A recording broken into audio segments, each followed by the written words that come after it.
You're listening to the Digital Deep Dive, where we tackle the newest trends, strategies, and pain points shaping growth across the digital landscape. From Amazon and D2C to international expansion, join our host and e-commerce leaders across multiple industries for in-depth discussions on how to maximize your brands in the digital arena. Now, here's your host, Aaron Conant.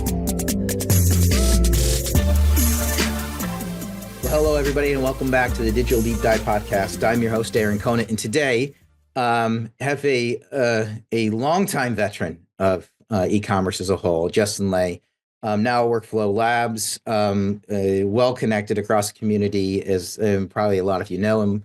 But one of the conversations we got connected on was around these rising costs of just operating an e-commerce business. And I think that ties in with a lot of the conversations I'm having, which you probably heard me mention on the podcast around profitability and this huge push from growth at all costs to what is the actual cost of growth. And so, it's going to be a fun conversation today as we get into, I think, a little bit of the history. And it's going to be fun to go way back in time, a decade or so ago, around Amazon and how we kind of viewed it. But anyways, Justin, I'll kick it over to you. You want to, the background on yourself. That'd be fun. And then, what you're doing today, and then we'll kind of jump into the conversation. Sound good? Awesome. Sounds great. Thanks, Aaron, for having me on the show and giving me a chance to talk a little bit around something that's near dear to my heart, which is, how do you grow a profitable business online? Or maybe can you grow a profitable business online? I think a lot of folks are starting to ask themselves. My background in e-commerce goes actually even further than that. I guess I'm pretty ancient at this point. But back in, I went to Amazon after business schools, and back in somewhere around 2007, 2008, I was in this meeting at Amazon. Someone asked this question that they used to do, and they said, that's like 17, 18 years ago. Right? My oldest was one, but that's okay. Anyways, go ahead. I should stop giving the year when I tell the story, I think, if I want to stay credible. I was in this meeting, and someone asked this question, and they didn't even ask the full question. Maybe they still do it, maybe they don't. I don't know. But they would say WWJD, which stood for what would Jeff do? And it was like over something dumb. It was not like a really strategic thing. It was sort of kind of felt a little pretentious or whatever. And I remember thinking to myself, I'm like, well, he would not answer that question. He would not be in this meeting. He would not work. He would go start a company and do something maybe a little bit more impactful than what we were trying to accomplish in that meeting. Maybe it was an overreaction. It was an overreaction because at the time, the stock was $33 at Amazon. It had been $33. This is pre-split, so that was really low. A 20th of that. It had been there for about 3 years. And I said, I can make more money and do better if I left and started my own company, because that's what Jeff would really do. So instead of having that stock appreciation, I went and started a company called IdeoClick, where we worked with brands. I did that for about 14 years and helped them solve Amazon problems, and grew with Amazon's marketing services and all the different changes that have happened throughout the years, focusing on how can you grow in the digital space and manage all of the things that retailers ask you to manage. It was really the learning from that was the impetus or the origin story of the current company, which is Workflow Labs. So 18 years of history of how we got here.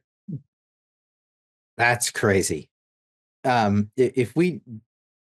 pull that apart, because when we're talking about profitability, when we were chatting just earlier, we're talking about what happens with e-commerce as a whole, and this idea that it's not always net new sales. It might be to your brand, but a lot of times when we're chatting, when I was at Perigo, it was kind of this giant trough that we drew, and then there's a pipe that went along the top, and the pipe was just leaking, right? And there might be Walmart, Target, Walgreens, Meijer, Ahold, Lidl, who doesn't matter, right? Piggly Wiggly, like that. We were actually just catching, the drips, the leakage from the traditional retail stores, and there was always that question about, hey, is this net new or not?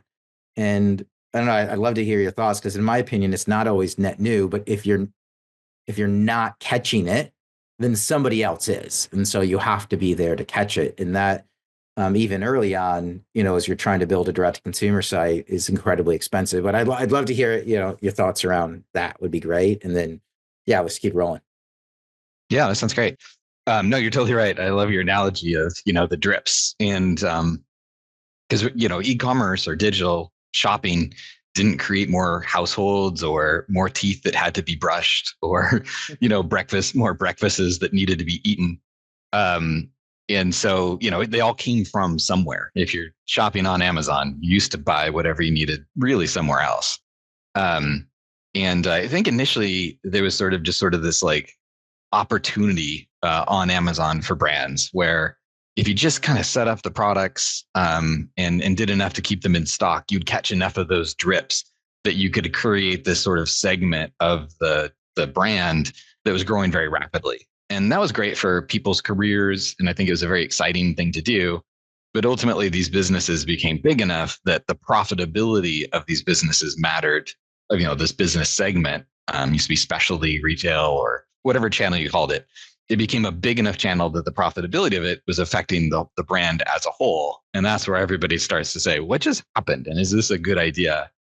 To your point, you have to do it. Otherwise, someone else will capture the sales. But if you can't manage and grow this segment profitably, you really haven't accomplished very much as a brand other than just become unprofitable as a whole. Yeah, and it was really nascent for a while there too. I mean, just for the focus on, hey, we're going to make this profitable. I just, from my brand days, this even if it was a lower profit margin business, it was so small at the get go that a couple things happened. One, on the finance side, it's just a rounding error. It doesn't matter. Totally. And then the other thing is from the traditional sales side, they're like, hey, the same thing. It's like a rounding error is so small, it doesn't matter. Forget about it. I got put over in IT, right? There was hey, we want plausible deniability, but they're also like, hey, we're building direct consumer and a B2B site, and it's Amazon. It's all, it's all electronic type stuff. And so we got moved to IT, which is actually a benefit in the end, but you scratch your head now and say, hey, like what all these businesses did was create, they were basically just, incubating this thing that was about to explode and be exposed with the pandemic. As it grows incredibly quickly, then everybody's scrambling to fix the rising costs. They're like, whoa, now it's 10% of our business. It's super margin dilutive. Right. And in a lot of times you get rid of that customer, but everybody knows you can't. Yeah. Because otherwise someone else will pick it up. Right. And Amazon made, we made it when I was there and, through the early years, they made it a lot harder on everyone because when you'd shop at Amazon, they would say, or we would say, give us all your items. And the manufacturer would be like, what do you mean give us all your items? Well, like, give us a spreadsheet of all your items. We will buy them all. And so we would buy into inventory that made no sense to sell it online. Stuff that had low average selling price or super bulky or super fragile, all of these products. And we basically would build the business on these things and they'd sell well in many cases. So the brands are building this business. And then in the not so distant future, then Amazon turned around and said, well, we want you manufacturers to pay for all of those things that we decided to do. We want you to fund the CP loss of low average sale price items. We want you to fund the damages. And if you don't, we'll kick off those items off the platform. But the brands had built this kind of nice growth story against this book of business. And so they got kind of stuck in this hard spot of like, do I absorb the cost, this crazy cost of my e-commerce business, or do I potentially let my one really good growth channel go? So I think it became really hard for brands right through that segment. Yeah, you have executive teams like pounding the drum. Where are we at on Amazon? Where are we at? Because they're right. Getting caught up in the hype of, are we there? Are we winning? Are we not winning? And so, that's where I think a great place to kind of take this conversation is that with that, you start to have to add on all these tools. Are you winning or not? Because I would go in and I'm like, hey, I've got 9 number 1 bestsellers. Obviously I'm winning. Well, could you be growing faster? I don't know. Like maybe I can right. be. Right. Well, what would make you grow faster? Well, I need to update my content all the time, right? I have to have more paid media. Okay, paid media is getting complicated. I need ad tech. Ad tech's more complicated. I needed an agency, right? I have tickets that are getting filed all the time. I have chargebacks. Okay, well then everybody else starts grabbing a piece of the pie, and now I've got this, this tech stack to help me run Amazon as a whole. And it's even more margin dilutive. But I can't pull off Amazon. There's no way I can do it. Right. Because it is very much a self-fulfilling prophecy. Your sales yesterday drive your sales tomorrow. So the minute you take your foot off the gas, like you don't just lose maybe today, like you lose the future because the way data is used to remarket products to the right customers and drive future sales. So you can't let the flywheel go. There's something else in there that it was really making me think about what's going on in there. So yeah, the opportunity, like, could you grow faster? Because it's so different than like a brick and mortar space where you have a certain number of people that walk down a certain aisle and you can kind of measure those people and figure out what they buy. On Amazon, it's just search words. Like, are there more search words to win? For sure. There is no end really to the audience or the opportunity to grow on Amazon. So then you kind of have this mentality, let's invest in everything and see where growth can occur. And that happened for a while. And I think that was great for brands. A lot of innovation happened. But now I think everybody really, if they're not already doing it in the very near future, they're going to be looking at the cost of doing all of this and saying, is this sustainable? Am I spending on the right things? And really kind of feeling some frustration that now they're paying for and doing things that retailers used to do for them in the past. E-commerce and Amazon, retailers like Amazon shift the cost of managing your products, merchandising your products, all of that onto the brands and manufacturers, and that's something you have to figure out how you're gonna deal with, because this isn't going away. Right. I mean, there was the episode just before this one is with Megan Caroon from Clear Data, and she's got a retail, probably what I've seen, the purest form of retail media measurement, incrementality measurement, and part of what she's doing with the platform is going into brands to educate them. Because you're right, every retailer out there everywhere was saying, spend money with me, spend money with me, spend money with me, and brands were fine doing that for a few years. But now, a year and a half, 2 years ago, all of a sudden executive teams were like, hey, we gave you all that money, what'd you do with it? Like, well, we spent it. Oh, okay, you spent it. Did it work? Like, we don't know. And so so she's basically built this tool that goes a lot deeper. But because it used to be like on Amazon, you spend money, you make money. It was basically you put it in and it comes back out. And I'm thinking like the 2015, 16 days of, AMC back in the day. Yeah. But now with all the different ad tech platforms, there's not just, oh, I'm going to put it into PPC until there's diminishing returns, and then I'm going to go DSP and everything's going to be fine. Within all those, there's multiple categories. You need to be able to take a look at what is working for you and what's not, what's driving an incremental effect, what's driving a halo effect, how is meta, how are all these different, media channels actually working and driving sales. And brands need to do that, not so they can spend like more money across the board, but more money on the channels that are working and less money on those that aren't. Yeah, that's totally true. And I think, there's like a lot of looking for silver bullets in that. Like if I can find a magic piece of technology, it'll give me the insight I need or the access I need to the things. And I think that's, there's some truth to that. There's some great technologies that have come out that do great things for brands. I think the fundamentals are always going to be where the real money is at. So in our world at Workflow Labs, we automate basically the day-to-day tasks of Amazon, launching new items, managing your content, making sure your 100,000 SKU catalog has the right content variations every day, managing invoices, sort of all that like nuts and bolts, which isn't to pitch my book. It's more to say, like, if you don't do those things right, none of the downstream strategies matter. Like you have to have your foundation of e-commerce and business in place, or you'll have out of stocks and bad pricing and all kinds of other errors that make even the greatest strategies downfield irrelevant.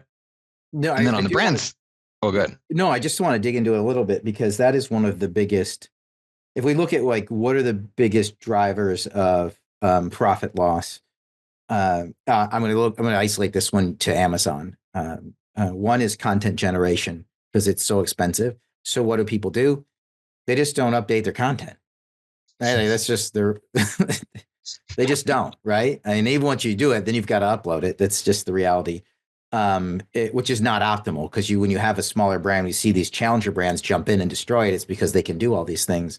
The other one that I hear on both the agency side as well as the brand side, was catalog management, right? And it's exactly what you're doing. If I can replace, I wouldn't say replace, everybody's short staffed. If I can have my staff spend less time doing all these day-to-day mundane tasks and more time doing the strategic tasks, my business unit is going to double next year because I can actually do the strategic things. Yeah. So I do want to dig into a little bit around what you're doing because it is, I mean, when we first started chatting and, even chatting with Andy, right? It's like, wow, this thing is revolutionary. So you're solving then the day-to-day problems. If you want to highlight that again, and if you can walk us through it, that would be awesome. Yeah. Yeah. We like to say, our mission at Oracle Labs is to fight mundanity. And we try to fight it every day on behalf of all the people who have to live in it. So, in some ways, like digital commerce and our ability to do things with electronic machines. It is so, it's really quick. It's so mundane too. I'm sorry. It's so mundane, the day-to-day where people just don't want to, Yeah. We became slaves to the processes. These things, in some ways it's supposed to make your life better because, you have these software applications that can do all of these things on their own, but they're always needing things from you. You have to update them. You have to keep the data information. You have to look at what errors occurred. All of those things. And that really becomes the task of brands who use the Amazon platform to say like, oh gosh, there's some new required attributes. So I can't update my titles. My catalog's so far out of date. I didn't even notice it because Amazon's always growing and evolving and I didn't keep up with it. And so now I don't have the ability to upload new content. I don't have the ability to like get my products back in stock.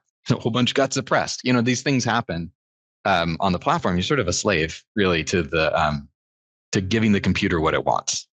And when you do, it's not strategic or creative.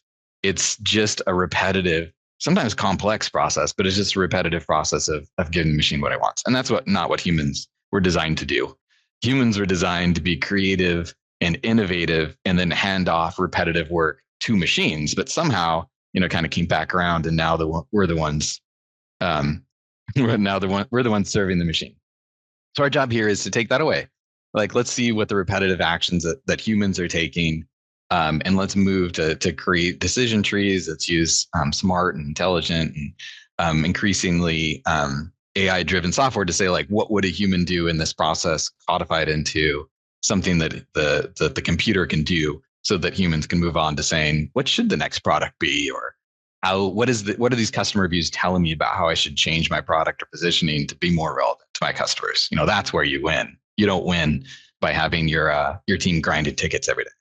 Right, with their heads just buried. I mean, that was one of the hardest things just early on was, which I actually enjoyed the last few weeks of every year, because if you had a promo set up or everything's set up, and if it's not going by like December 7th, like this ain't going. Like, sorry, if the inventory's not in, if the campaign's not set up, like forget about it. Or there's that time where you can pop your head up and look around. And you have all these aha moments and you make this list of all these things that you want to get done and can do. And then you start the new year and it just starts all over again. Your head's back down. You're tackling the mundane, the day to day. And anything, the only way to solve for stuff like this, and we can get into, generative AI for like detail pages and all this other stuff. It was so expensive to have a platform that would help out with any kind of, of this stuff, because for the longest time, it hasn't been AI and machine learning. For the longest time, it's been, this is kind of like the Mechanical Turk, right? The company's saying it's AI, but it's really going overseas, hands on keyboard, coming back in the morning and you're getting an answer. And for the most part, like brands didn't care. I got an answer. Like I didn't really care if it was people or actual machine learning. They didn't care. Problem is now they only care because an AI ML platform is a tenth of the cost of actually people doing it. So they need this stuff done. They just can't pay the traditional way of doing it. It's just not fast enough and it's not cost efficient. Or accurate, enough. Yeah. Because that's a problem. Humans are super variable. You can send the question overseas and sometimes it comes back correct. Sometimes it comes back incorrect. And if you're asking 10 questions or sending out 10 tasks, you get back some of them, but are you really effectively tracking the others? Do you, at any given point in time, know where all your stuff is at? Is it getting done, or is the stuff just sort of falling through the cracks? Having, run a fairly large agency, I can tell you a lot of stuff falls through the cracks if you're relying on people systems, regardless of where they live in the world. So we focus a lot on that. Everything that goes in the system needs to be tracked. And you have to know what you're asking about so that you can do it correctly. After it gets done, it needs to have a test case written at the end of it to see, like, did the thing get done? Wrap it all back up. And now you can trust that system's managing your business. And I can spend my time thinking about my customers, not worried that something got suppressed last night, or all the content that I just spent so much money to create is not accurately described or posted to my detail pages, or even worse, legal claims are not being adhered to on the page. Like, all that stuff has to be handled by a machine so that you can focus on winning, or the cost to serve is just too great. For the average brand, they spend somewhere around 2% of sales just grinding tickets on Amazon, uploading tasks, checking variations, launching new items. And that's a tremendous return that could go back if they could put it into ads, marketing, positioning, the things brands should be doing. Do you see like a massive uptick then? So one of the things I've been following is, digital teams are getting reduced in size. And so when that happens, a couple of things. One is they're looking for new tools like this, like an e-content. There's a lot of new things that are popping up to help solve this issue. The other thing, brands are actually, turning to an agency, right? Because they're like, hey, wait, this agency for the cost of a single headcount, a single FTE can do everything I need. But then they're putting pricing pressures when I'm talking to agencies, they're putting pricing pressures on agencies. So like, are you seeing like, and now brands want the agencies to be cost effective.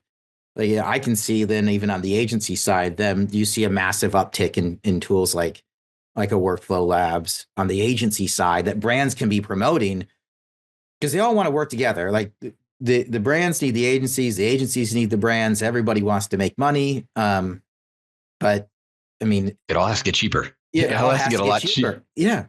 And to your point, like, I came from one of the points, I came from the OTC pharma world, right? Like claims and everything else that show up on Amazon and Amazon's craziness, regardless of what happens, the manufacturer, right, according to the FDA, has to report, any adverse events or any bad copy. Like, there's all these rules and regulations around what you're saying, and everybody's out there policing it. And so, like, it has to be caught right away, I guess is what I'm saying. Yeah. And I can't have somebody sitting at a computer around the clock paying them. It has to get cheaper. No, it has to get cheaper, and the other person can't keep up. I think if I was a brand these days, I do agree that they need agencies because it's so hard to keep in-house expertise up to date with what's going on in the commerce world. So, the value of an agency to like keep that knowledge base up to date, help brands understand it and implement it inside their organizations, I think is super valuable. But if I was a brand, the questions I would be asking to see if I'm going to get what I expect and the kind of efficiencies I need is to say, like, how often are you checking my entire catalog to make sure there's no content errors? And if it's not at least weekly, then there's not an efficient system behind the scenes picking these things up. I would ask, how often are you checking my item type keywords? How often are you checking my manufacturer list price? And if they don't have like solid answers for how quickly these things are being done, the answer really should be at least weekly. Then there isn't a system doing that. It's a bunch of people, and it's not going to have cost and efficiency necessary to be successful. In the next 5 years of e-commerce, because the cost of sale just has to come down while getting better in terms of accuracy and efficiency. And it's probably on the brands to make sure that they're not just buying some people, that they're buying a system that's going to work for them to scale up to where they want to be. Yeah, and I can also see, even if I'm on the brand side and I'm paying for an agency,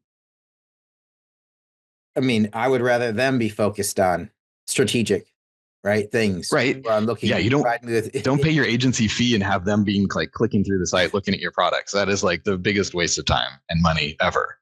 Right. Yeah. You shifted the cost for little to no gain. Or like what's that's too cool. Yeah, totally.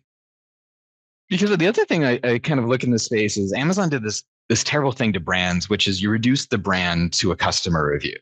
Like you used to go in a store and say, oh, what product should I buy? Here's like some Tide and here's some others. I know I like Tide, so I'm going to buy this. I haven't bought this product in the past, but I trust the brand, so I'm going to buy this one. Once you start shopping online, the customer review got so powerful. You could say, this is a good product, not a good brand, not necessarily a good brand. Who cares about the brand? 10,000 people gave this product 4.8 stars. I can trust the review, and I don't even have to know what brand it is. And I think that was a really dangerous kind of value shift that went from brands to Amazon and other e-commerce platforms. And everything downstream gets more effective, more costly if you let that happen. Like your advertising is going to be less effective. Your customer retention and customer lifetime value, all those things get degraded if you kind of cede control to the customer review away from the brand. So brands need to focus heavily on like, why am I connecting with products? Like making sure my brand resonates more than just a customer review. And that's where they win, not in the kind of tactical execution of your day-to-day operations. Yeah, the review side, especially during the early days, the complete gamification of it, this where you see these products pop up overnight with 5,000 reviews, right? And you're a legitimate brand. And now all of a sudden they're outselling you and you got to try to combat it in some way, shape, or form. The good old days. Yeah, that was pretty terrible. Although maybe that was good for brands in some ways, because it meant that you relied on the customer review less, because that happened. It was probably very important, continues to be really important for Amazon to police that practice and get customers to be highly trustable. Otherwise, the power goes back to the brand. I was just going through. So my oldest is in his first year of college. He's a business marketing major, and that seems like a senior thesis would be around. It's a whole case study around the reviews on Amazon. It's an interesting take that you have, right? Which is, and I agree with it. I would just love to do the deep dive and get some numbers around it. Which is sometimes a bad thing happening, raising awareness, and can be beneficial, like to a brand as a whole. Like where brands were all of a sudden, to your point, like they weren't the ones that were gaming the system, but they ended up losing. But then that they had two things happen. They had a heightened importance on ratings and reviews, and having a tool out there that's going to guide them. The flip side is, from a customer standpoint, they were almost disenfranchised in a way with reviews and start to disconnect themselves from it. So then again, the brands win. Yeah, wow. I don't know. You can pull the threads. Are they using brands, the ratings and reviews, to develop new products or adjust features on current products, and brands can win in that aspect, as opposed to just a one-off, product that somebody's gamifying the system. I think, I agree with all that. I think the point is really just it changes so fast. Like the world, like for 1,000 years, maybe 10,000 years, the sword was a great product.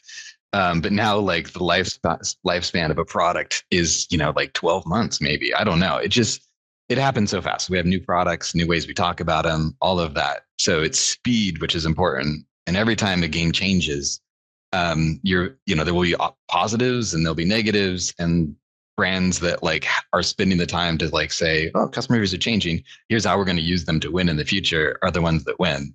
Ones that spend all of their time clicking through the products to read the reviews, they're the ones going to lose because they're not moving ahead. They're just falling further behind. Yeah. All right. He's got a few years to start collecting data, put it together. Yeah. I'd be super curious to hear the outcome on this one. I've been picking your brain for a while. Like any questions for me? More than happy to share what I'm seeing across the industry. Yeah, totally. We've been so heads down for the last couple of years, talking about catalog and stuff here. Like, what is exciting to you? Like, so for a brand that's saying, I'm putting together my 5-year e-commerce strategy, like, what should I be thinking about? What should I be betting on? What's going to make me successful in my e-commerce career managing a brand in the next 5 years? Being open to trying products like what you have. What I'm most excited about is, it's been so hard because e-commerce teams have been kept at such a low head count for so long, it's been really hard for them to tackle all the tasks they're charged with, which is, okay, on a every 6-month basis, redo your retail media plan, your paid search and social plan. There's constantly be refreshing content. Oh, by the way, still be managing all the tickets and catalog issues and everything else that goes with the day-to-day of running every single platform. By the way, we want you to grow year over year, but we're not giving you bigger headcount. And, the pandemic hits and everybody's demanding growth. And there's like, everybody's like, heads down, but pulling their hair out because they know what they're charged with. They know they can do it, but they're not giving the time, the resources, and people are just throwing money at them saying, oh, especially digital marketing, you're a marketer, make the money work. They're like, well, I don't even have the content to make the money work. And so what's happened in the past year is kind of like PE and VC money dried up for a bit, is this vast number of, everybody launched a new tech platform over the past few years. Few of them were actually viable. So now we're getting to this core group of the actual viable product of people who really know how to run a business, who are listening to the customer. And you couple that with AI and machine learning so that these things are not only fast, they're robust if you train them well, right? But they're also inexpensive. And that these are the tool sets that people in the digital space have been waiting for, right? People to help guide them, right? So Workflow Labs, super excited for that. Spencer, what he's doing over at Detail Page and helping guide, that's really cool. What Max is doing over at eComtent, really cool. These are all, on the direct consumer side, there's tools that are helping with consolidating email lists to improve overall deliverability, taking unsubscribes down. And these platforms are $1,000 a month. They're not $8,000, $10,000, $12,000 a month. And so I think really rapidly this coming year, there was a lot of direct consumer sites that were just going to be put out to pasture because they could barely make money. And now all of a sudden you can add in all these tools, you do a tech stack rationalization and you rebuild it. On the retailer side, the marketplace side, and the direct consumer side, it's the stuff that's coming out. The team over at XMars, what they're building. What's his name? Adam Epstein he was at Perpetua, and now he's building Gigi, right? Like it's a cool STV platform for Amazon ads. Like these are the things that everybody's wanted, but they've always been too expensive because it's just people doing it on the back end. That's what I get pumped about. That is pretty cool. You're so close to the pulse on all these companies. I could listen to them forever. Unfortunately, I got to talk to Adam Epstein to Gigi in a couple minutes to hear more about what he's doing on his platform. Yeah, he's so cool, man. So I'm real excited to hear all about that. Then he's like, I'm gonna go do it with streaming TV. But anyways, I do appreciate what you guys are doing for the brands and even the agencies in the network and helping them out. It's super cool, and that's my passion is just around helping brands out, right? And when I can do that by getting connected with partners like you, it's super fulfilling. That's what it is. So we appreciate what you do. I've learned, the whole world seems to be like 1 to 2 degrees of Aaron. So I really appreciate you looping us in and sharing some insights and, helping us get where we need to go. It's, you're pretty fantastic personality in the space. It seems to know what's going on. So appreciate it. It's a fuel my passion in e-commerce. And I can't believe it took us this long to meet. Thanks to Andy, though, right? Andy, 1 degree from everybody. That guy's awesome. But so true. Well, my friend, thanks so much for your time today. We're going to wrap up this episode of the Deep Dive. Everybody, thanks for listening in. Take care now. All righty. We'll see you, Justin. Thanks, Aaron.